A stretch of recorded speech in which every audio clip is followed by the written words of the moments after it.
Turn down the ambient noise of your world. Let the darkness creep into the corners of your room, because tonight we're hitting the road. But this isn't a journey of scenic vistas and roadside attractions. No. Tonight on the Somber Scroll, we navigate those lonely stretches of asphalt that ribbon through the forgotten places, the highways that hum with more than just the sound of tires. We're talking about those stretches where the mile markers seem to count down slower, where the darkness outside your headlights feels absolute, and where the reflections in your rearview mirror might show more than just the empty road behind you. Welcome, travelers of the Twilight Tales. I'm your guide through these haunted highways, and tonight's account is pieced together from whispers, from fragmented reports, from the kind of stories people tell in hushed tones at desolate truck stops. Unforgettable encounters on the highway. And trust me, you won't believe what happened next. Highways. They represent freedom, escape, connection. But late at night, deep in the heart of nowhere, that connection frays. The ribbon of road becomes an isolating thread in an overwhelming darkness. Every flicker of light in the distance, every approaching pair of headlights, every shadow cast by your own beams takes on a heightened significance. You're vulnerable, encased in a bubble of metal and glass, hurtling through an indifferent void. And sometimes that void stares back. Our story tonight follows a man named Ben Carter, 40-something, recently divorced, laid off from a job he'd held for 15 years. He was driving from the hollowed-out remnants of his old life in Ohio towards the vague promise of a new start in Arizona. He wasn't running away. Not exactly. More like strategically retreating. He'd packed his life into his aging but reliable sedan, opting to drive straight through, fueled by cheap coffee, stale gas station snacks, and a desperate need to put miles between himself and his past. Sleep was a luxury he planned to indulge in after crossing the state line into sunshine and possibility. He'd been driving for nearly 18 hours straight, pushing through the monotonous plains of Oklahoma and into the vast, empty expanse of the Texas Panhandle as night bled into the landscape. This wasn't the Texas of bustling cities or rolling hill country. This was the flat, featureless void, where towns were mere rumors separated by 50, sometimes 100 miles of nothingness. The radio stations had long dissolved into static whispers. His meticulously curated playlist had repeated twice over, and the only company was the hypnotic drone of his engine and the rhythmic thunk-thump of the tires over aging asphalt seams. The road was US 287, a notoriously lonely stretch. Headlights approaching from the opposite direction were rare events, punctuating the darkness like fleeting comets. Trucks were more common, behemoths of light and noise that roared past, shaking his smaller car, only to vanish again into the black, leaving him feeling even more alone in their wake. It was somewhere around 2 a.m., according to the glowing green digits on his dashboard clock, that the first oddity occurred. Far ahead, maybe a mile or two, a single bright light appeared at the side of the road. Not headlights, not a street light. There were none out here. Just a solitary, intense point of bluish-white light, hovering perhaps 10 feet off the ground. It didn't move, didn't flicker. It just was. Ben squinted, leaning forward. An unusual radio tower? Some kind of survey equipment? As he drew closer, the light remained steady, intensely bright. He could feel his heart rate quicken slightly. It was just unnatural. He passed it. Looking in his rearview mirror, the light was still there, a piercing blue eye in the blackness. He watched it until it was swallowed by the distance. He tried to rationalize it. A strange reflection. Maybe atmospheric conditions. Maybe he was just tired. Road hypnosis could do strange things. He shook his head, took a long swig of lukewarm coffee, and focused on the road ahead. Maybe 20 minutes later, his eyes started playing tricks on him again, or so he thought. He kept catching glimpses of movement in his peripheral vision, right at the edge of his headlight beams, where the light dissolved into impenetrable shadow. Quick, darting motions. An animal, perhaps? A coyote? A deer? But the movement seemed too deliberate, too vertical, like someone briefly stepping into the light, then instantly retreating. He scanned the roadside intently. Nothing but sparse, scrubby bushes and the occasional skeletal silhouette of a yucca plant against the star-dusted sky. He blinked hard, rubbed his eyes. Definitely fatigue setting in. He rolled down the window, letting the surprisingly cold night air blast his face. The air smelled of dust and something else. Something faintly metallic and stagnant, like ozone before a storm. But there wasn't a cloud in the sky.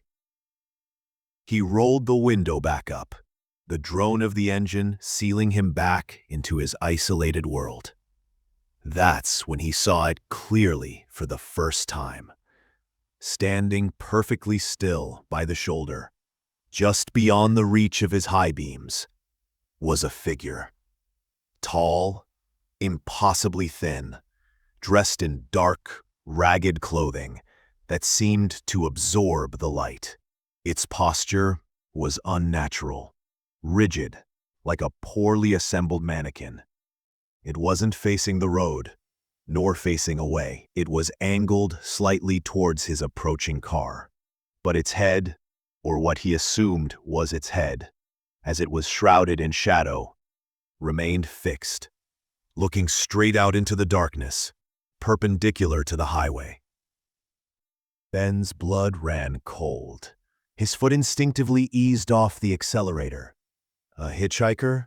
Out here? At this hour? Dressed like that? It made no sense. The figure didn't move a muscle as Ben drove past. No thumb out, no acknowledgement of his presence. Just silent, rigid stillness. He risked a glance in the rearview mirror. The figure was still there, unmoving, a dark statue against the void. He pressed down on the gas, anxiety coiling in his stomach. "Okay, Ben, you are definitely losing it," he muttered aloud, his voice sounding thin and reedy in the car. "Time for more coffee, next gas station." He checked his GPS. The nearest town marked was called Jericho Springs, 48 miles away. An eternity on this road. The darting movements at the edge of his vision returned, more frequent now, and the distinct, chilling feeling of being watched, not just observed, but actively monitored, tracked. He kept his eyes glued to the road ahead, white knuckles gripping the steering wheel, trying to ignore the prickling sensation on his neck. Then, maybe 10 miles later, he saw it again. The same figure, standing in the exact same pose. Tall, thin, ragged, head angled away, perfectly still at the edge of his headlight's reach. No, Ben whispered. No way. How could it be the same? Had it somehow moved? Run impossibly fast through the darkness alongside his car? Or was it another one? Were there more of them? The implications were equally terrifying. His mind raced, trying to find a logical explanation. A series of bizarre roadside art installations? A prank? But the sheer desolation, the unnerving stillness of the figure, the palpable wrongness of it. Logic felt flimsy, inadequate. He passed the second figure, heart hammering against his ribs. This time, he didn't look back. He just drove, pushing the speed limit, needing to get away, needing distance, needing Jericho Springs like a drowning man needs air. The static on the radio suddenly intensified, crackling loudly, before settling into a low, rhythmic pulse. Thump, thump, thump, thump, like a slow, deliberate heartbeat interspersed with bursts of white noise. He frantically punched buttons, scanning through frequencies. Nothing but static, punctuated by that disturbing rhythm. He switched the radio off entirely, but the silence that replaced it felt even more menacing. He risked a glance at his GPS. The screen flickered erratically. The map zoomed in and out uncontrollably, the car's icon jumping sporadically. Then the screen went blank, displaying only the words, "Signal lost. Rerouting." Rerouting? To where? Ben yelled at the device. The road ahead was straight. There were no turnoffs indicated for miles. He saw the third figure then, not on the shoulder this time, standing further back, partially obscured by a clump of skeletal mesquite trees. But it was the same silhouette, the same rigid posture. And this time, as his headlights swept past, he could have sworn, just for a fraction of a second, that its head turned slightly, tracking the movement of his car.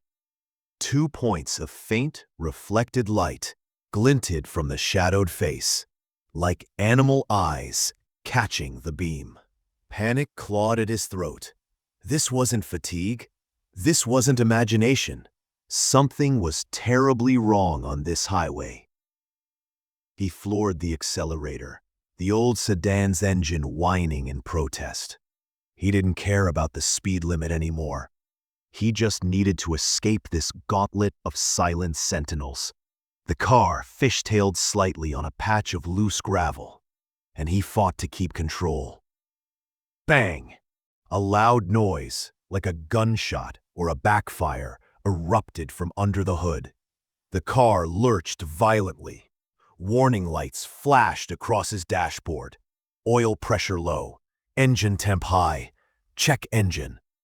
No, no, no, not now, Ben pleaded, coasting as the engine sputtered, coughed, and died with a final, pathetic gasp.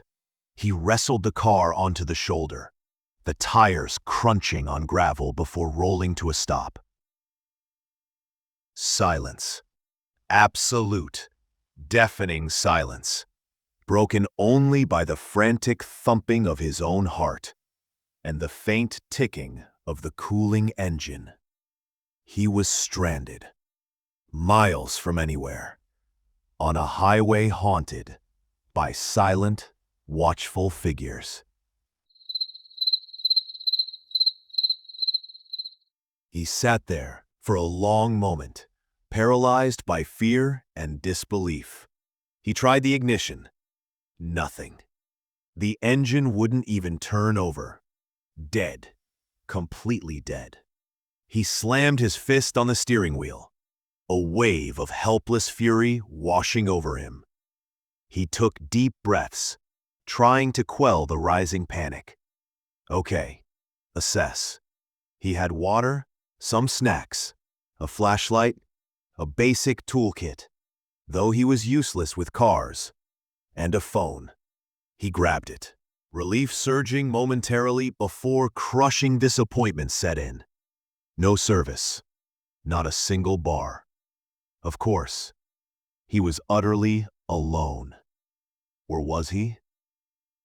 He peered nervously through the windshield into the oppressive darkness. His headlights cast a weak, rapidly dimming cone of light onto the empty road ahead. The surrounding landscape was an impenetrable wall of black. He couldn't see any figures now, but that offered zero comfort.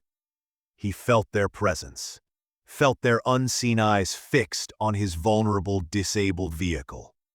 He locked the car doors, the clunk sounding obscenely loud. He scanned the darkness again, his gaze snagging on something faint, about 100 yards ahead, just off the road. A shape, low, angular. It looked artificial. A building? He fumbled for his high-powered flashlight, switching it on. The strong beam cut through the night. Yes, it was a structure. Small, derelict. It looked like an old, abandoned gas station, or maybe a small diner.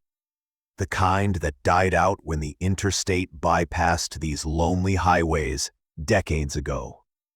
Its windows were dark voids, its paint peeling, a faded sign hanging crookedly, its name lost to time and rust. Hope flickered, fragile but insistent. Maybe there was a landline? Maybe someone was squatting there. Even a dangerous squatter felt marginally less terrifying than the silent figures haunting the roadside. It was a desperate thought, but it was better than sitting here, a sitting duck. He hesitated. Leaving the relative safety of the locked car felt insane, but staying felt like waiting for the inevitable. He took another deep breath, grabbed the heavy flashlight and a tire iron from the trunk.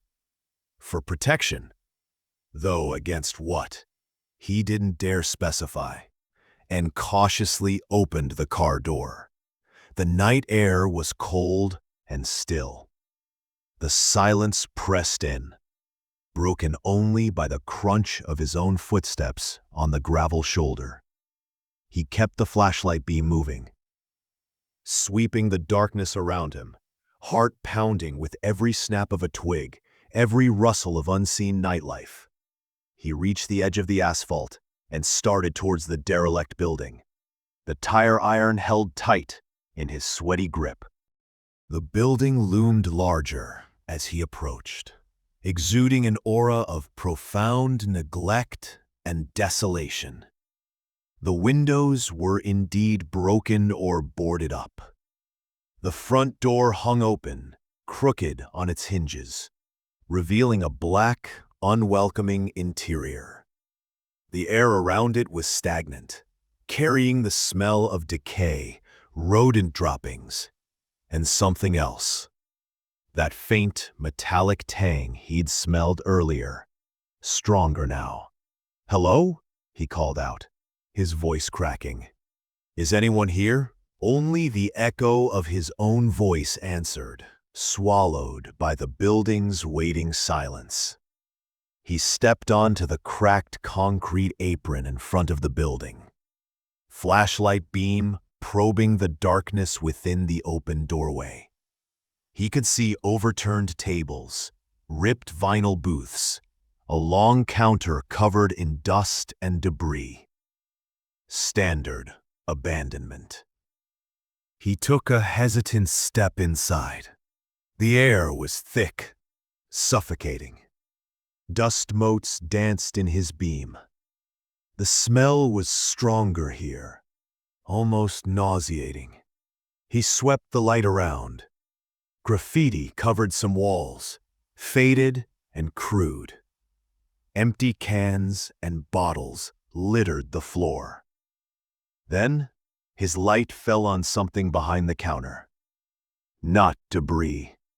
Shapes, standing in a row. His breath hitched. He moved closer, flashlight beam trembling. They were mannequins. Old store mannequins, the kind with blank, stylized features. 3 of them. Tall, unnaturally thin, dressed in dark, ragged clothing. Standing in the exact same rigid pose as the figures on the highway. Head angled away, perfectly still. A wave of dizziness washed over Ben. He stumbled back, bile rising in his throat. It wasn't a prank. It wasn't roadside art. It was this. These things. But how? How had they appeared on the highway? How had they moved? His light flickered erratically, casting strobing shadows that made the mannequin seem to twitch, to shift. He fumbled with it, hitting it against his palm. The beam steadied, but now it seemed weaker. He backed towards the doorway, needing to get out, needing to get back to the car, needing to escape. As he backed up, his light swept across a darkened corner near the back of the room, an area he hadn't illuminated clearly before. There was another figure there. This one wasn't a mannequin. It was hunched low, almost crawling, its limbs bent at impossible angles. It was skeletal thin, covered in the same dark rags, but it moved. A slow, jerky, unfolding motion, like a desiccated insect disturbed from its slumber. It lifted its head, and Ben saw its face, illuminated for a horrifying instant in the faltering beam. Empty sockets wept, dark, viscous fluid. A lipless mouth stretched into a silent rictus, revealing rows of needle-sharp, discolored teeth. It wasn't human, not anymore. Maybe it never was. A choked scream tore from Ben's throat. He turned and fled, stumbling out of the derelict building, back into the cold night air. He didn't look back, but he could hear it now. A dry, rustling, skittering sound from within the building. The sound of something ancient and brittle, unfolding itself, preparing to pursue. He sprinted towards his car, lungs burning, terror lending him speed he didn't know he possessed. The flashlight beam bobbed wildly, illuminating patches of gravel, then darkness, then the blessed sight of his sedan. He fumbled with the door handle, his hands shaking so badly he could barely grasp it. He yanked it open, threw himself inside, slammed it shut, and fumbled frantically with the lock. Locked. Safe? He risked a glance back towards the abandoned building. The doorway was a black void. Nothing emerged. Yet. He slumped against the steering wheel, gasping for breath, tremors racking his body. What had he seen? What were those things? Mannequins animated by some malevolent force? Or was the hunched creature the master? The figures merely projections, lures. His headlights flickered violently, then died completely, plunging him into near total darkness, save for the faint starlight filtering through the windshield. The silence returned, heavier than before. Waiting. Then a faint tapping sound began. On the rear window. Tap, tap, tap. Slow, deliberate, rhythmic. Ben froze, every muscle tensed. He didn't dare turn around. He squeezed his eyes shut, praying it would stop, praying it was his imagination. Tap, tap, tap, tap, tap, tap. It was moving along the side of the car, tapping on the passenger side window now. Tap, tap. He could feel the vibration through the car frame. He kept his eyes screwed shut, chanting silent prayers. The tapping stopped. A different sound began, a soft, insidious scraping, like fingernails or something harder, sharper, being dragged slowly across the car's paintwork. It moved from the passenger side, over the roof, down the driver's side. Closer. Scrape. It stopped right beside his window. He could feel the proximity of something just inches away, separated only by a thin pane of glass. He held his breath, not daring to move, not daring to breathe. Silence, an agonizing, drawn-out silence. Then, directly beside his head, against the glass, came a soft, wet, guttural breathing sound. Hot, foul breath misted the window, obscuring the faint starlight. Ben couldn't take it anymore. A strangled cry escaped him. He threw himself across the passenger seat, away from the window, curling into a ball, hands over his head, waiting for the glass to shatter, waiting for the inevitable. He lay there, trembling, listening to the awful breathing, waiting. Minutes stretched into an eternity. Then, gradually, the breathing sound faded. The scraping didn't return. The tapping was gone. Silence. Cautiously, slowly, Ben uncurled himself. He strained his ears. Nothing. He risked opening his eyes, peering over the dashboard.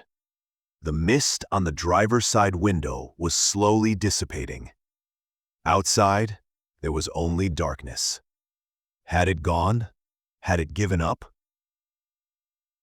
He stayed there, frozen, for what felt like hours, watching the first faint hints of gray appear on the eastern horizon. Dawn was coming. Hope, pale and fragile, flickered again. Creatures of darkness often retreated with the light, didn't they? As the sky brightened, revealing the stark, desolate landscape around him, he saw no sign of the figures, no trace of the hunched creature.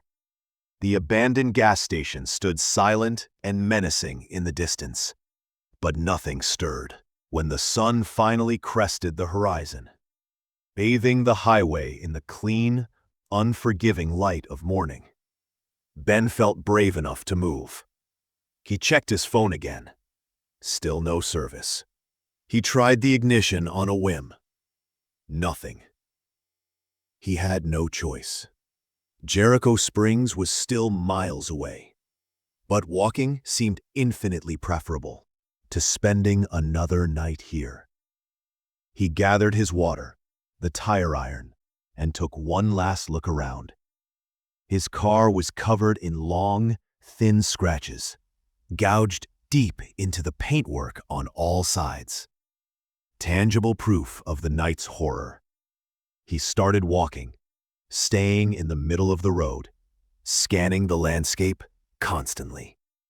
Every bush, every shadow seemed menacing. He didn't look back at his disabled car or at the derelict building behind him. He walked for hours under the increasingly hot Texas sun. Finally, cresting a small rise, he saw it. Civilization. A small, dusty town, shimmering in the heat haze. Jericho Springs. A trucker eventually picked him up, on the outskirts, eyeing Ben's disheveled appearance, his exhaustion, the tire iron still clutched in his hand, but asking no questions. Ben mumbled something about his car breaking down miles back. He didn't mention the figures, the mannequins, the creature in the gas station. Who would believe him? They'd think he was crazy or high.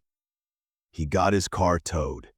The mechanic declared the engine completely seized, likely due to a catastrophic oil pump failure. Bad luck, the mechanic said. Could happen to any older car pushed too hard. Ben knew better. He never finished the drive to Arizona. He took a bus back east, back towards the familiar, leaving his dead car and the tattered remnants of his cross-country dream behind. He couldn't face the open road again, especially not at night. He still has nightmares. Nightmares of silent figures standing rigidly by the roadside, of mannequins that move in the dark, of empty eye sockets weeping black fluid, and of the sound of tapping, scraping, and wet breathing just outside the glass. Highways promise connection, but sometimes they lead to places of profound isolation, where the veil between worlds wears thin, and things best left forgotten stir in the darkness. Things that watch and wait for a vulnerable traveler, alone on a long, dark ribbon of road.